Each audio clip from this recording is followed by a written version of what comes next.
हरि ओम्। ॐ नमो भगवते वासुदेवाय। ॐ नमो भगवते वासुदेवाय।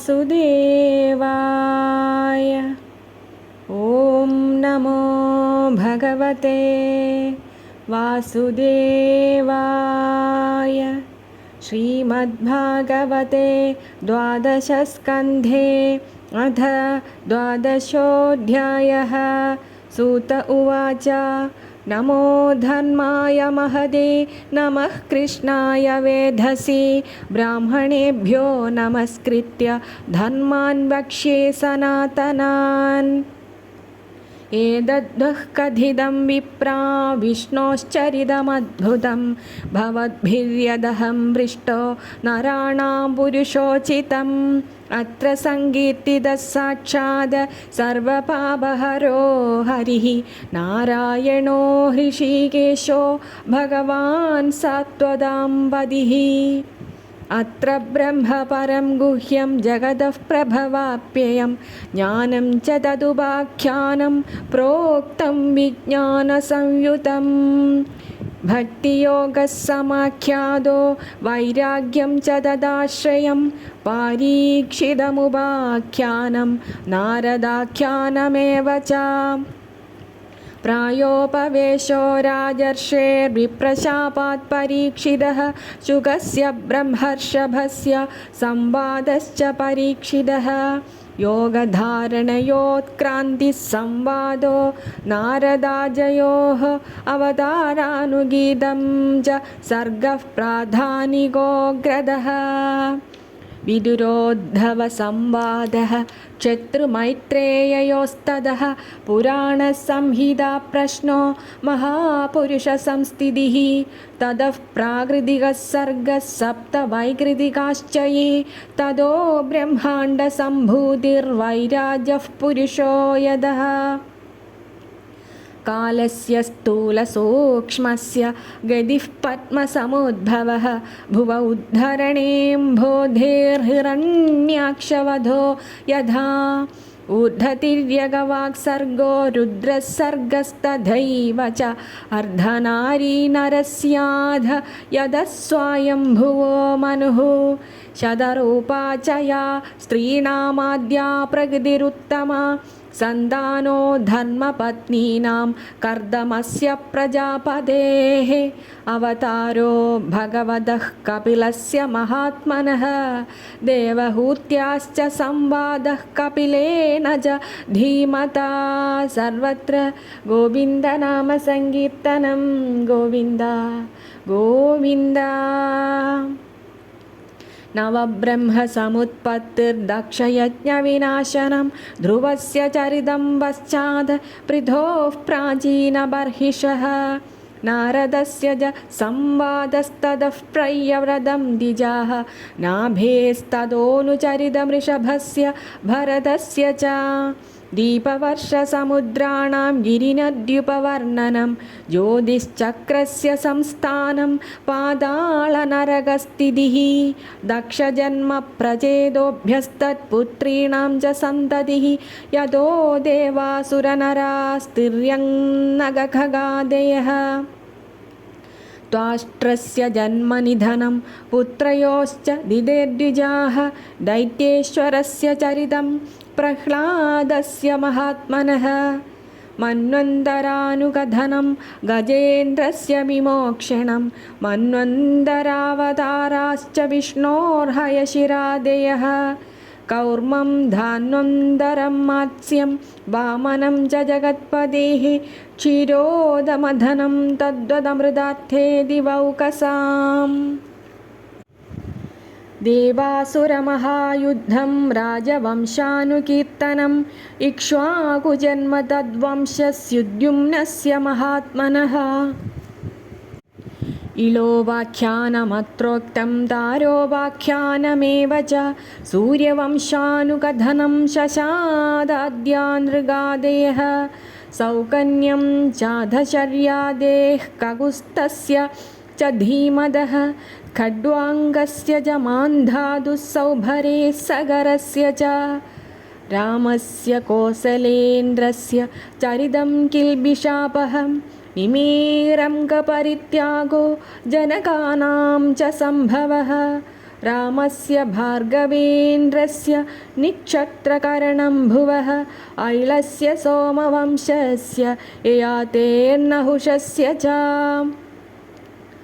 दौक्ष्यन्तेर्भरतस्यापि शन्तनोस्तत्सुतस्य च ययाते ज्येष्ठपुत्रस्य यदोर्वंशानुकीर्तितः अत्रावतीर्णो भगवान् कृष्णाख्यो जगदीश्वरः वसुदेवगृहे जन्मे तदो वृद्धिश्च गोकुले यत्रावतीर्णो भगवान् कृष्णाख्यो जगदीश्वरः वसुदेवगृहे जन्म तदो वृद्धिश्च गोकुले सर्वत्र गोविन्दनामसङ्कीर्तनं गोविन्द गोविन्द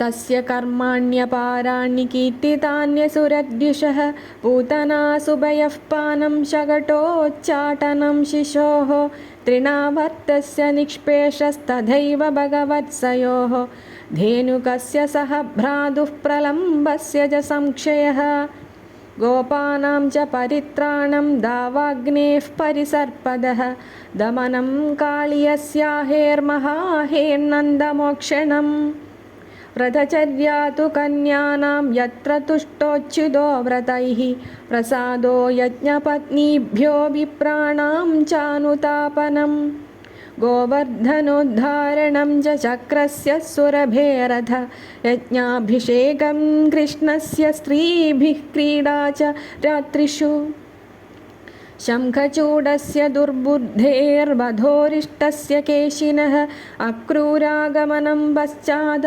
प्रस्थानं रामकृष्णयोः व्रजस्त्रीणां विलापश्च मधुरालोकनं ततः गजमुष्टिकचाणूरकंसादीनां च यो वधः वृदस्यानयनं सूनोः पुनः सान्दीपनिर्गुरोः मधुरायां निवसदा यदुचक्रस्य यत्प्रियं कृतमुद्धवरामाभ्यां युतेन हरिणा द्विजाः जरासन्धसमानीतसैन्यस्य बहुशो वधः घातनं यवनेन्द्रस्य कुशस्थल्यानिवेशनम् आदानं वारिजातस्य सुधन्मायासुरालयात् रुक्मिण्याहरणं युद्धे प्रमथ्यद्विषतो हरेः हरस्य जृम्भणं युद्धे बाणस्य भुजकृन्दनं प्राग्ज्योतिषपतिं हत्वा कन्यानां हरणं च यत् चैद्यपौण्ड्रकसाल्वानां दन्तवक्त्रस्य दुर्मदेः शम्बरो द्विविधः पीढो मुरः पञ्चजनादयः माहात्म्यं च वधस्तेषां वाराणस्याश्च दाहनं भारावतरणं भूमेर्निमित्तीकृत्य पाण्डवान् विप्रशापापदेशेन संहारः स्वकुलस्य च उद्धवस्य च संवादो वासुदेवस्य चाद्भुतः अत्रात्मविद्या ह्यखिला प्रोक्ता धर्मविनिर्णयः ततो मत्यपरित्याग आत्मयोगानुभावदः युगलक्षणवृत्तिश्च कलौ नृणामुपप्लवः चतुर्विधश्च प्रलय उत्पत्तिस्त्रिविधा तथा देहत्यागश्च राजर्षेर्विष्णुरादस्य धीमदः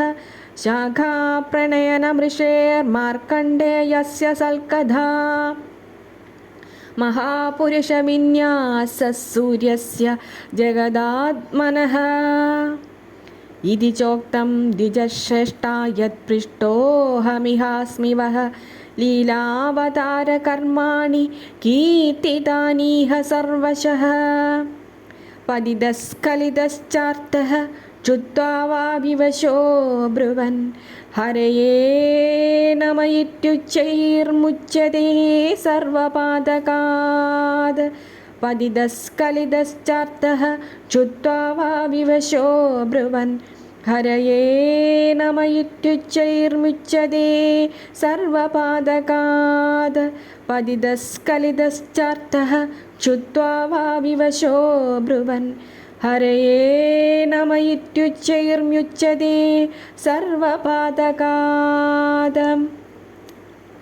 सङ्गीत्यमानो भगवानन्दः श्रुतानुभावो व्यसनं हि पुंसां प्रविश्य चित्तं विध्नोत्यशेषं यथा तमूर्को भ्रमिवातिवादः। वृषागिरस्ता ह्यसतीरसत्कथा न कथ्यते यद्भगवानधोक्षजः तदेव सत्यं तदुहैव मङ्गलं तदेव पुण्यं भगवद्गणोदयम् तदेव रम्यं रुचिरं नवं नवं तदेव शश्वन्मनसो महोत्सवम् तदेव शोकार्णवशोषणं नृणां यदुत्तमश्लोकयशोऽनुगीयते। न तद्वजश्चित्रपदं हरेर्यशो जगत्पवित्रं प्रगृणीत कर्हिचित् तद्वाङ्क्षतीर्थं न दुहं ससेवितं यत्राच्युतस्तत्र हि साधवो मलाः। स वाग्विसर्गो जनदाघसम्प्लवो यस्मिन् प्रतिश्लोकमबद्धवत्यपि नामान्यनन्दस्य यशोऽङ्कितानि यच्छृण्वन्ति गायन्ति गृह्णन्ति साधवः। नैष्कर्म्यमप्यच्युतभाववर्जितं न शोभते ज्ञानमलं निरञ्जनं कुतः पुनः शश्वतभद्रमीश्वरे न्यह्यर्पितं कर्म यदप्यनुत्तमम्। यशश्रियामेव परिश्रमः परो वर्णाश्रमाचारतपश्रुतादिषु अविस्मृतिश्रीधरपादपद्मयोर्गुणानुवादश्रवणादिभिर्हरेः। अविस्मृतिः कृष्णपदारविन्दयोः क्षिणोत्यभद्राणि शमं तनोति च सत्त्वस्य शुद्धिं परमात्मभक्तिं ज्ञानं च विज्ञानविरागयुक्तं। यूयं द्विजाग्र्याबद भूरिभागा यच्चश्वदात्मन्यखिलात्मभूतं नारायणं देवमदेवमीशमजस्रभावा भजदा विवेश्य। अहं च संस्मारित आत्मतत्त्वं श्रुतं पुरा मे परमर्षिवक्त्रात् प्रायोपवेशे नृपतेः परीक्षितः सदस्य क्षीणां महतां च शृण्वताम् एतद्दुःखदिदं विप्राः कथनीयोरुकर्मणः माहात्म्यं वासुदेवस्य सर्वाशुभविनाशनं। य एवं श्रावये नित्यं यामक्षणमनन्यधीः श्रद्धावान् योऽनुशृणुयात् पुनात्यात्मानमेव सः। द्वादश्यामेकादश्यां वा शृण्वन्नायुक्ष्यवान् भवेत् पठत्यनश्नन् प्रयतस्ततो भवत्यपातकी।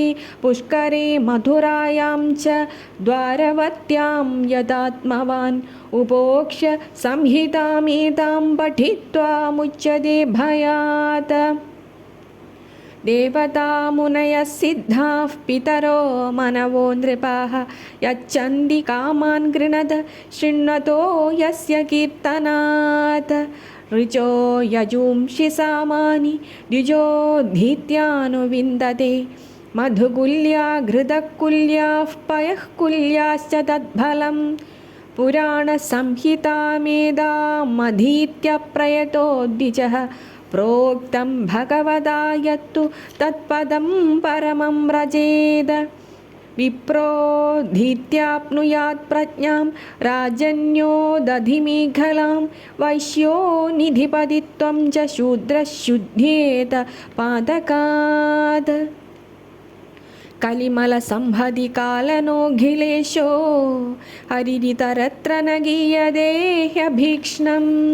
इह तु पुनर्भगवानशेषमूर्तिः परिपठितोऽनुपदं कथाप्रसङ्गैः। तमहमजमनन्दमात्मतत्त्वं जगदुदयस्थितिसंयमात्मशक्तिं द्युपदिभिरजशक्रशङ्कराद्यै दुरवसितस्तवमच्युतं नतोऽस्मि। उपचितनवशक्तिभिः स आत्मन्युपरचितस्थिरजङ्गमालयाय भगवदौ उपलब्धिमात्रधाम्ने सुरऋषभाय नमः सनातनाय।